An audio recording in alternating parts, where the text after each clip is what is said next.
অসুস্থ ব্যক্তিদের রোজা রাখার বিধান। অথবা কোনো মহিলা, কোনো মা গর্ভবতী, রোজা রাখলে বাচ্চার সমস্যা হতে পারে। অথবা কোনো মা বাচ্চার দুধ পান করাচ্ছে, রোজা রাখলে ওই বাচ্চার পানি না খাইলে বা খাবার না খাইলে দুধ আসতে সমস্যা, দুধের শিশু, এই অবস্থা।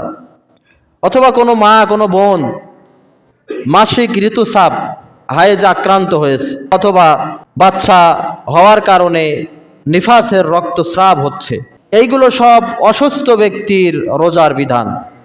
অথবা কোনো ব্যক্তি অনেক দূরের পথে সফরে যাবে, এই সমস্ত ক্ষেত্রে আল্লাহ তাআলা সহজ করে দিয়েছেন, মান কানা মারিদান আও আলা সফর ফাইদ্দাতুম মিন আইয়ামিন উখর।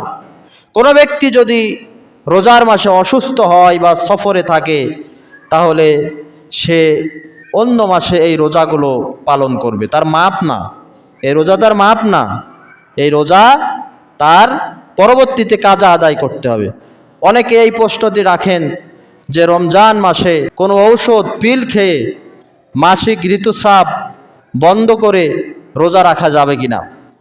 আসলে বিষয়টি হচ্ছে, আল্লাহ যেই নিয়ম বেঁধে দিয়েছেন, সেই নিয়ম আপনি কোনো ওষুধের মাধ্যমে বন্ধ করবেন, এটি ঠিক নয়।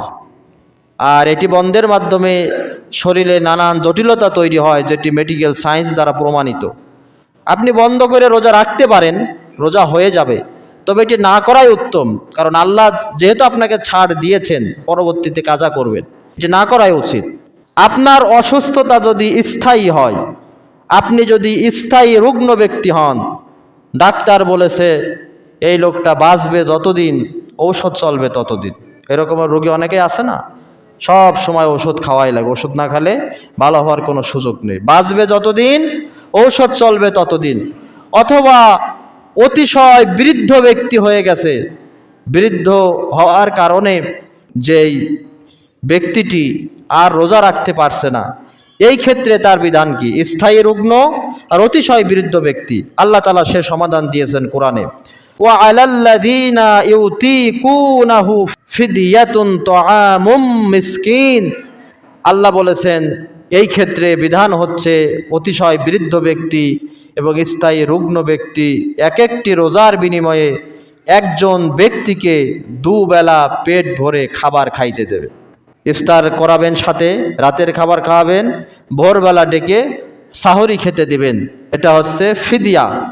অসুস্থ ব্যক্তি দীর্ঘদিন ধরে অসুস্থ, আর ভালো হওয়ার সম্ভাবনা নেই, বা অতিশয় বৃদ্ধ, সাহাবের এই আমল করেছেন। হযরতে আনাস রাদিয়াল্লাহু তাআলা আনহু শেষ জীবনে অতিশয় বৃদ্ধ জরাগ্রস্ত হওয়ার কারণে শেষ জীবনে এসে এক একটি রোজার বিনিময়ে একজন ব্যক্তিকে, অসহায় ব্যক্তিকে, মিসকিন ব্যক্তিকে, দরিদ্র ব্যক্তিকে এভাবে করে খাবার খাইয়েছে।